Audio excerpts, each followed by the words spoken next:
In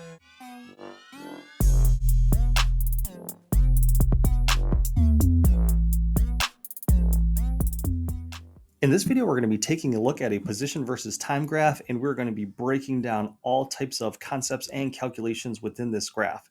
So the first thing I'm going to do is I'm going to go ahead and label some key points where the motion changes, and after we do that, we'll go ahead and get into some of these concepts and calculations.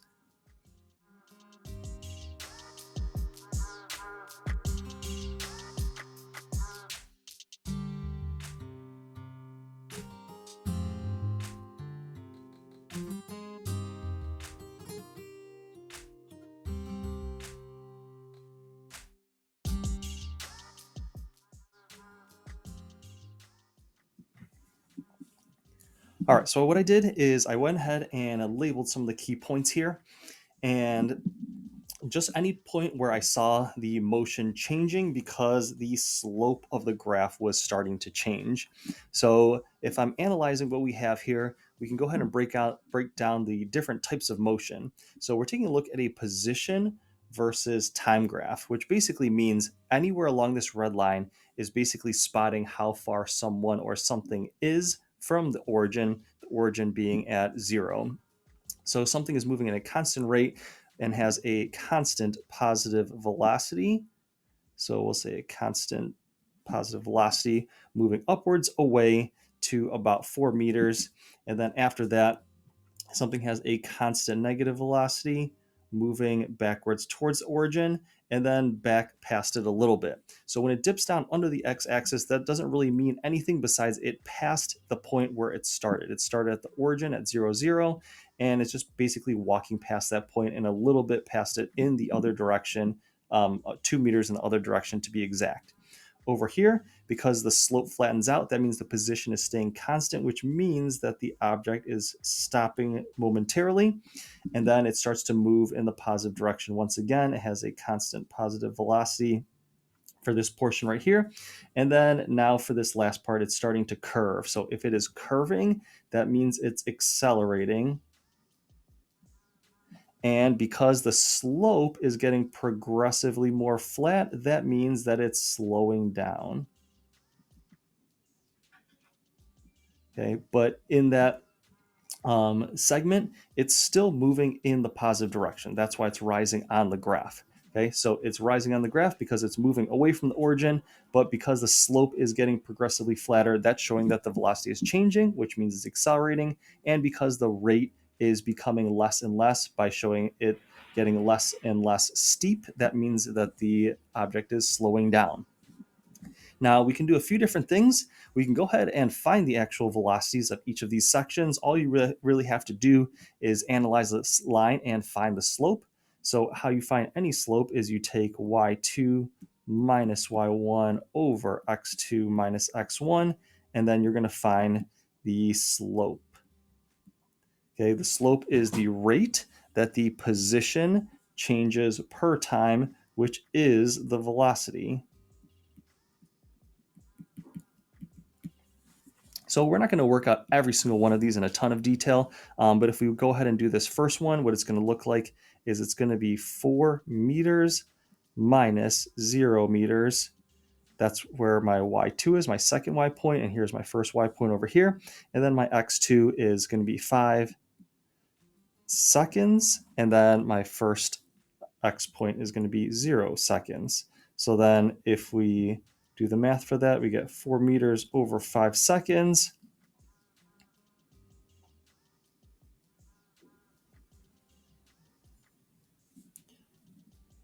Which comes out to 0.8 meters per second for that segment. So we'll say 0.8 meters per second. Now, if we do similar things, what's going to happen is here was my coordinate 1 and here's my coordinate 2. Now here's my new coordinate 1 and here's my new coordinate 2. So these things that were the x2 and the y2 are now my x1 and y1 for this line because it's my initial coordinate here, and then here's my final coordinate there. So if we go ahead and take a look at this, we have -2 minus 4, which is going to be -6 meters, as the change in its position. And then we have 10 minus 5. So its change in time is 5 seconds. So then for that segment, it's going to be negative 1.2 meters per second.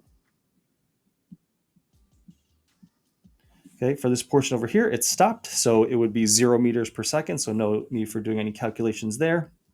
And then for this one over here, it has a little bit of a rise up to the 14, and then it's going to start to like curve once it passes the x-axis over here. Looks a little bit straight over here, but I believe it's supposed to be curved the entire time. So it looks like it just goes from this point over here, which is 14, 0. So the change in position, you would do 0 minus 2. So, or excuse me, 0 minus negative 2, which is positive 2. So it moves up 2 meters. And then it looks like it's going just from like the 13 to 14 seconds. So just in 1 second. So that will give us positive 2 meters per second for this little segment over here. Now for this one, because it has a changing slope, we could maybe find like an instantaneous velocity by drawing in a little slope, but we're not going to do that. We're just going to identify that it is accelerating, it's slowing down because the slope starts a little bit steeper and gets progressively more flat. Okay, so we analyze each of the sections. We know what type of motion each of them has that's labeled in green. We know the exact velocities that are labeled in orange, and we can do a couple more last things. We can find the average velocity, and we can find the average speed.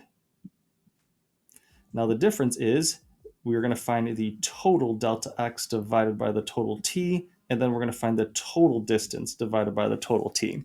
Okay, so what does that mean? For the average velocity, that one's actually a little bit more simple because you just take the very final position, which is 5, and then you subtract the starting position, which is 0. So all you have to do is 5 meters minus 0 meters, and then divide by the total time of 19 seconds.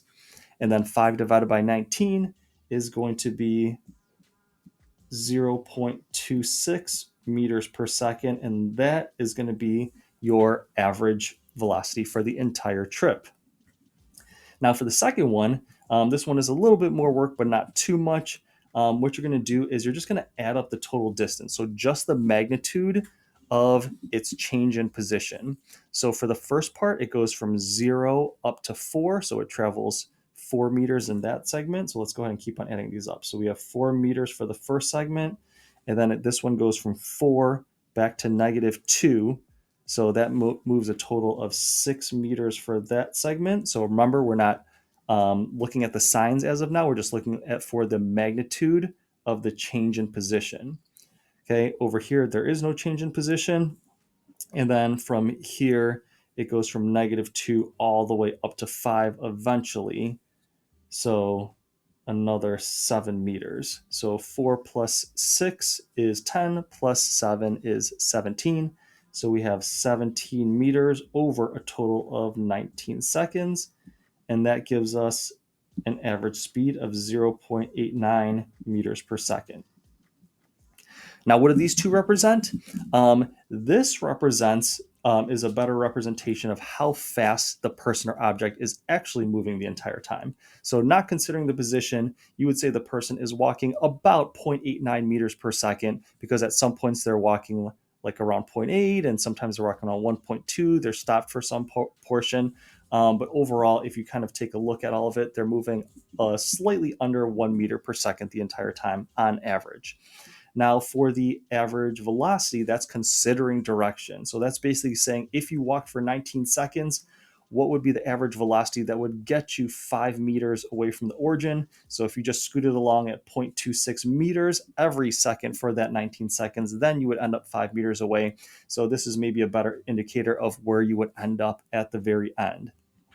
So to summing up things, if you take a look at this position time graph, if you see straight slopes of any sort, that means it's a constant velocity, either going in the positive or negative direction. If it is completely flat and there's no slope, that definitely means it's stopped wherever that flat line may be.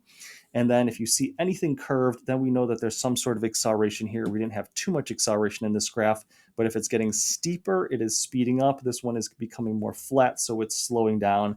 and it's rising up on the graph, so it's still going in the positive direction.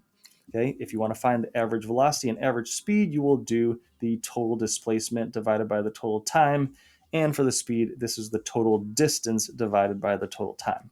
So I hope that was helpful in helping you analyze, break down, and do some calculations for a long position versus time graph.